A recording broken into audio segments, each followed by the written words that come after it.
29 मार्च 2025 दोपहर 2:21 से लेकर के शाम के 6:15 संध्या काल तक जो खंडग्रास सूर्य ग्रहण लगने वाला है, आज मैं आपसे उस पर चर्चा करूंगा। यह ग्रहण भारत को छोड़ करके कुछ अमेरिकी देशों जैसे पश्चिमी अफ्रीका, उत्तरी अफ्रीका के देशों, उत्तरी अमेरिका के पूर्वी भागों में, दक्षिणी अमेरिका के उत्तरी क्षेत्रों में, उत्तरी रूस और कुछ अंटार्कटिका के क्षेत्र और अटलांटिक महासागर के क्षेत्रों में ग्रहण दिखाई देगा।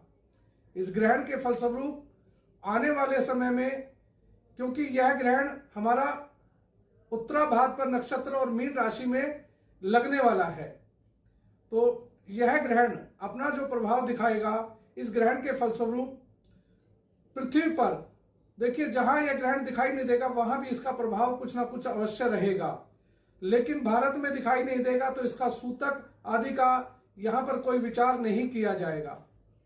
सबसे बड़ी बात इस ग्रहण की यह निकल करके आएगी कि इस ग्रहण के फलस्वरूप जो हम अभी देख रहे हैं परिस्थितियां, उनमें जो है कुछ ना कुछ इजाफा होगा।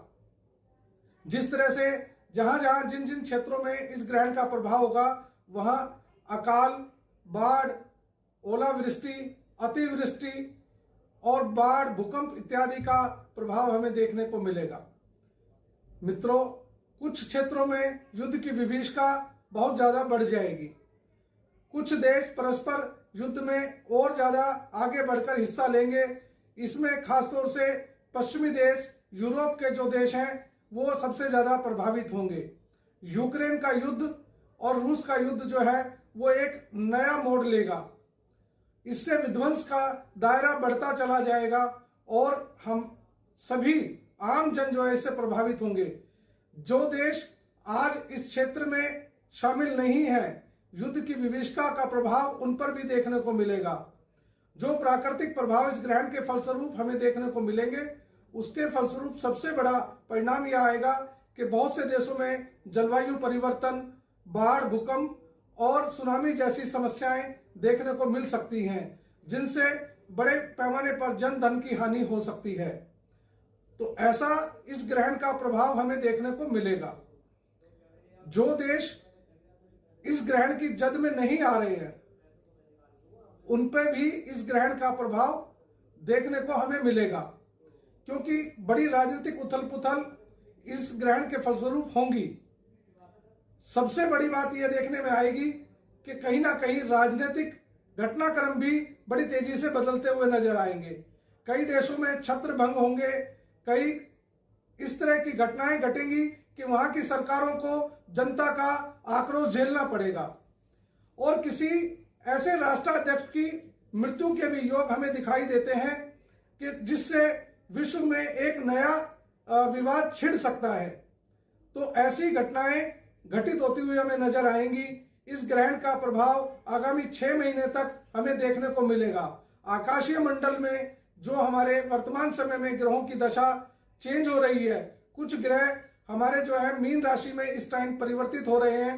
तो इस टाइम मीन राशि के अंदर 14 मार्च से लेकर के 14 अप्रैल तक 5 शनिवार, 5 रविवार और 5 मंगलवार जो है वो एक तरह का ऐसा खप्पर योग बना रहे हैं, जो कि अशुभ योग है। इसके परिणाम स्वरूप पूरे विश्व में राजनीतिक, सामाजिक और आर्थिक विकास में कहीं ना कहीं बाधा उत्पन्न होगी।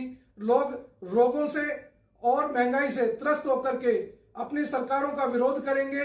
जगह जगह इस तरह के आंदोलन भी खड़े हो सकते हैं। कुछ क्षेत्रों में आर्थिक हानि के साथ साथ जन धन की हानि भी होगी। रोगों का प्रभाव बढ़ जाएगा। लोग महंगाई से त्रस्त होकर के सरकारों के विरोध में आ जाएंगे। राजनेताओं का जनता से विरोध होगा। तो इस ग्रहण का जो सबसे ज्यादा प्रभाव पड़ने वाला है वो कहीं ना कहीं भूकंप, सुनामी, ज्वालामुखी का विस्फोट इत्यादि ऐसी घटनाओं से हम प्रभावित होकर के देखेंगे कि आने वाले समय में जो आगामी 6 महीने हैं वो हमें कहीं ना कहीं ऐसे दोराहे पर लाकर खड़ा कर देंगे, जहां आम जनमानस अपने लिए सोचने पर मजबूर हो जाएगा कि हम किस ओर जा रहे हैं। वास्तव में इस ग्रहण का बड़ा व्यापक असर पूरी पृथ्वी पर पड़ने वाला है। जिन देशों में यह ग्रहण दिखाई नहीं देगा उन पर भी इसका कुछ ना कुछ असर जरूर दिखाई देगा। भारत के जो हिमालयी क्षेत्र हैं, जो तराई के क्षेत्र हैं, उनमें भी किसी बड़े भूकंप की संभावना इस समय बनी हुई है। तो आगामी समय में हमें यह सावधानी बरतनी चाहिए कि हम ज्यादा से ज्यादा अपने कार्य क्षेत्रों में इस तरह से कोई निवेश इत्यादि करें ताकि हमारा ज्यादा नुकसान ना हो। कुछ लोगों की, क्योंकि युद्ध की विभीषिका जैसे जैसे आगे बढ़ेगी, यह एक तरह से पूरे विश्व युद्ध का रूप ले सकता है और ऐसी घटनाएं घटित हो सकती हैं जिससे मानवीय जीवन पे सबसे बड़ा खतरा हमें मंडराता हुआ दिखाई दे रहा है। तो कुछ ऐसी जल पलावन की या बाढ़ इत्यादि की घटनाएं भी घटेंगी जिससे आम जन का जीवन सबसे ज्यादा प्रभावित होगा। भारत के भी कुछ राज्यों में इस समय कोई ना कोई आंदोलन या राजनीतिक घटनाक्रम इस तरह का घटेगा जिससे कि जनता में आक्रोश की स्थिति बढ़ेगी। तो पूर्ण रूप से यह देखने में आ रहा है कि यह ग्रहण हमारे लिए बड़ा अशुभ होने जा रहा है। हालांकि भारत में इस ग्रहण का ज्यादा प्रभाव इसलिए नहीं मिलेगा क्योंकि भारत में यह दृश्यमान नहीं होगा, क्योंकि यह जहां जहां दृश्यमान होगा वो देश सूर्य की परिधि में उस समय होंगे जब हमारे यहाँ तकरीबन दोपहर का समय होगा। लेकिन जो उत्तरी अफ्रीका या पश्चिमी अफ्रीका के देश हैं उनमें यह दिखाई देगा, यूरोप के अंदर दिखाई देगा, यूरोप के अधिकतर देश इससे प्रभावित होंगे। तो उन देशों में इस ग्रहण का ज्यादा प्रभाव देखने को मिलेगा। इस समय जल, नभ और थल तीनों ही ओर से हमें बड़े संकट के योग पैदा होते हुए दिखाई देंगे और कहीं ना कहीं राजनीतिक परिदृश्य में ऐसा प्रतीत होगा कि हम कुछ ना कुछ विपरीत परिस्थितियों में जी रहे हैं। लोगों के रोजगार पर भी संकट के बादल खड़े होंगे। तो अतः सावधानी बरतें और जितना हो सके भक्ति भाव से भगवान विष्णु की और मां शक्ति की आराधना करें। और मैं सबकी मंगल कामना करता हूं। यदि आपको हमारा यह वीडियो पसंद आया हो तो आप हमें इसको सब्सक्राइब करें और ज्यादा से ज्यादा सहयोग करके इसको ज्यादा से ज्यादा फॉलो करें। धन्यवाद।